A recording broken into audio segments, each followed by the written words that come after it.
I'm on the disused South Queensferry branch railway line at an old station called Newhall, but I'm heading for a station which still exists called Dalmeny to catch a train to Edinburgh.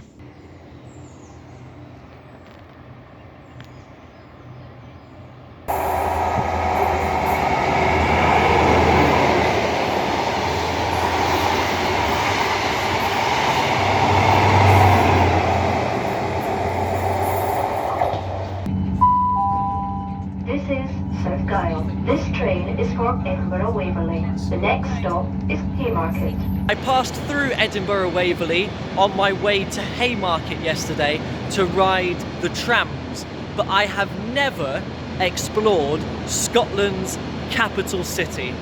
So let's do that now. First stop on my tour of Edinburgh is the old Calton burial ground. I was just passing by and it looked quite interesting. It is. It's just a very, very old graveyard. What actually is my first location on the walk is Calton Hill. And I'm already knackered just by walking up to it. It's a very hot day. Well, I did not know that we would get such incredible views this early into the walk, overlooking the River Forth estuary here. There's even an observatory on top of the hill, looking down towards the Port of Leith and Ocean Terminal, where the trams now go. We were there yesterday, but I didn't think I'd see it again from up here. So also on top of Calton Hill, you have the Nelson Monument here, which essentially means then that this is Edinburgh's version of Trafalgar Square. And I'm understanding why it has the nickname of Athens of the North now. This is the National Monument of Scotland. And we've even got a trig point here too, overlooking the view. What a brilliant, brilliant start to my explore of Edinburgh. Really, my main aim today on this walk is to make it to the top of that Arthur's Seat. I will do it. I will make sure. I do have to come down before I start making my way up Arthur's Seat, but by doing so, it brings me past Jacob's Ladder here. This is not where I'm going down, but it does offer me a good view into Edinburgh Waverley Station down there. I've even got to pass by the new Calton burial ground as well.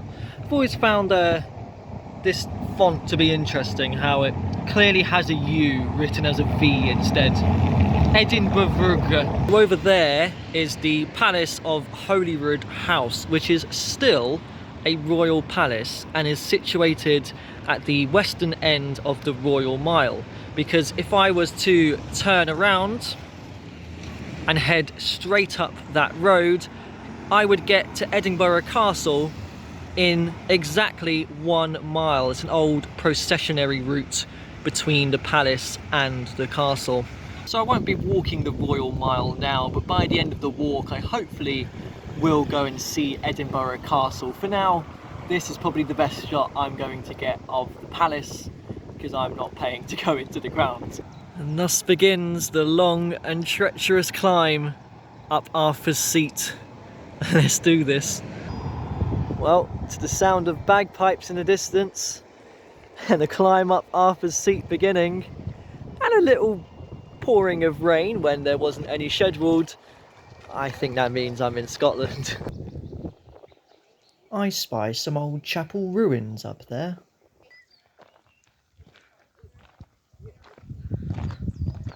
You know what? That is some good progress that I've made so far. I feel like I'm doing like a Highlands walk more than just a city walk. I wouldn't have thought this was here in Edinburgh. What an absolutely incredible view. So worth the climb all the way up here. I was going to say that it's a huge blessing that the sun has gone in this entire time during the climb, but now it's come out. I even think I can see the Forth Bridge far off in the distance down that way. It's like proper mountain expeditioning to get to the very top of the summit. Only a tiny bit to go.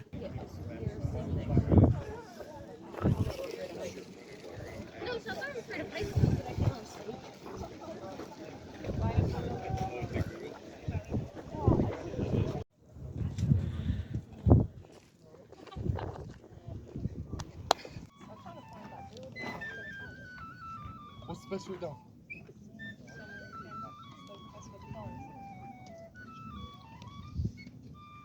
So what is Arthur's Seat then? Well, whatever it is, I just had to scale down that, which was quite dangerous to do, to be honest. The origin of the name is unsure of where it comes from, but there are possible links to King Arthur of Camelot. What I do know though is that it is actually an ancient volcano that last erupted about 340 million years ago, and is one of kind of three giant rocky hills that formed in this area. You've got Arthur's Seat, the hill which we were at earlier, and Edinburgh Castle, which I've now got to somehow get all the way back down into the city and loop around to go and visit. Still incredible views even on this side of Arthur's Seat. Hopefully the way down is easier from this point onwards and easier than our way up here.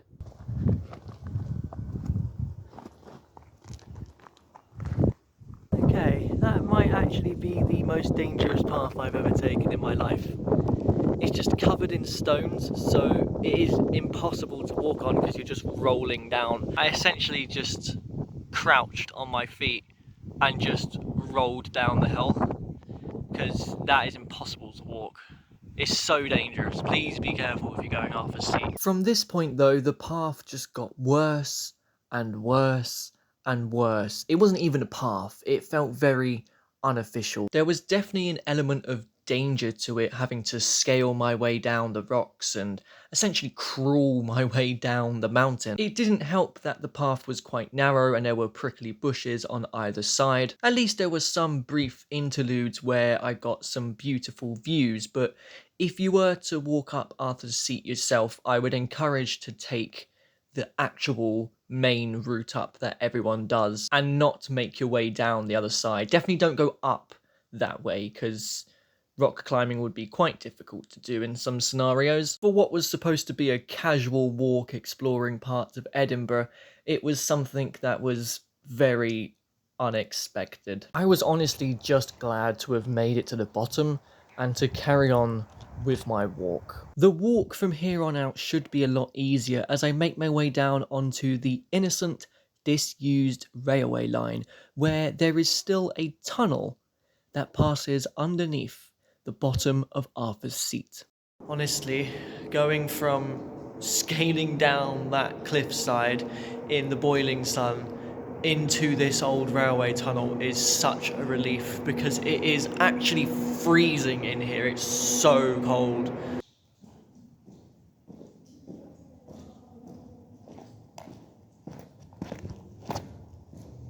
This railway tunnel was actually the first to be built in Scotland, and once you emerge from the other side, it brings you out to the terminus of this old railway line and the location of St Leonard's Station, the first station to have been built in the city of Edinburgh. The location of the station nowadays is part of a distillery, and the old railway route through the tunnel is part of National Cycle Network Route 1, which if I was to follow all the way, would bring me straight home to London. I'm passing through the Meadows now, which is a huge park area to the south of the city, and this will allow me to loop back around to go and see the castle.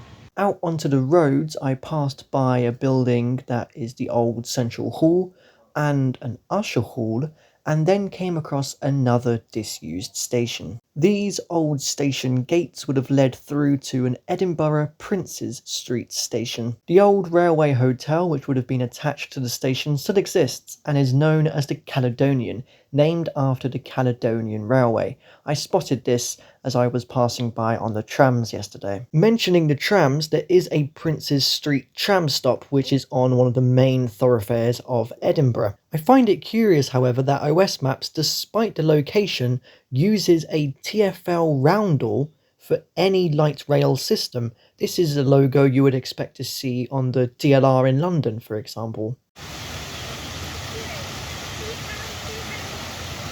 And this is one of the most iconic shots of Edinburgh, part of the castle on top of the hill. But if you were to walk around up towards the top and try and get a better look, you would struggle to do so.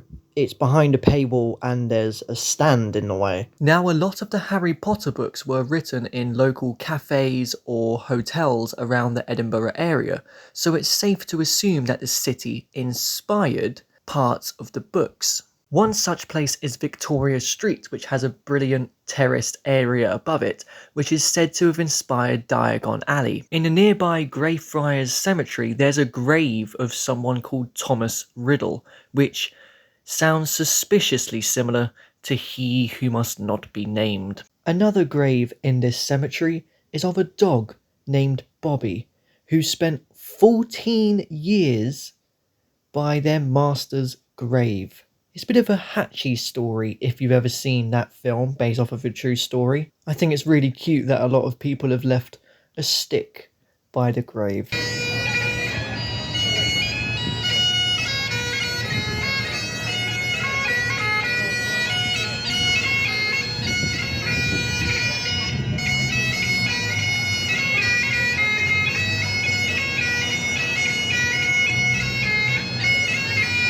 And I finish my tour of Edinburgh by coming full circle and heading along the Royal Mile, before then heading up the sweeping Victorian Old Town Street of Cockburn Street to the Edinburgh Dungeon. It's quite weird to see that logo saying Edinburgh. I'm used to seeing it say London, which is right by Waverley Station, which, by the way, has a very nice ticket hall area. I've made it back to Edinburgh Waverley Station at the end of my city adventure, and I'll be catching this train back to London, a Lumo service. Now, Lumo is a new train operating company that only started back in 2021 and provides fast and cheap train services between Edinburgh and London, capital city to capital city, Scotland to England.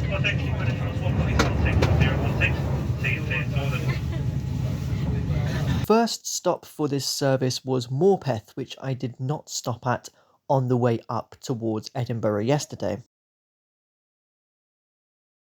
The next stop was Newcastle, which from here essentially means I've got a nice, clean, straight run all the way to London. Welcome to this Lumo service to London King's Cross.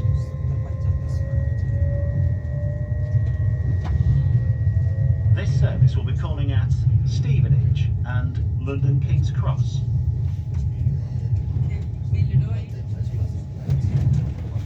The next stop will be Stevenage. Now, I did consider for my journey home, like when I came home from Cornwall, to catch the sleeper train, because I thought that the last train back to London would have been a lot earlier than it actually was. But I was surprised to find that this last train of the night, this Lumo service to London King's Cross, left Edinburgh at 2 minutes to 8, which I thought was plenty of time for me to explore Edinburgh. This was my first time travelling with Lumo, and I have to say that I was quite impressed with the service. I thought the legroom was decent, the seats were pretty comfortable, and I liked that they had a little headrest to the side. You've got your own personalised reading light as well. The Lumo team were very friendly when it came to ticket checks, and a trolley service was also provided. I like that these trains are all inclusive as well. There's no first class, there's just a fixed standard class throughout. Offering cheaper tickets as well, I would definitely recommend travelling with Lumo if you're making one of the long distance journeys on the East Coast Main Line between London, Newcastle and Edinburgh. We didn't go straight to London, we called it Stevenage, which felt like a bit of an odd stop, but it was only to let people off, which I don't think anyone did. Instead of staying on the East Coast Main Line here, the train went down the Hertford Loop line instead, which I've never done before on a fast train. Well, thank you Scotland, and thank you Lumo for a pleasant journey back to London. Note how there's no track at platform 10 currently. It's weird to see King's Cross station so empty, but you know, it is 1 AM. I guess that means I gotta get night buses home. And I'm understanding? What does that mean? Oh, floor is freezing.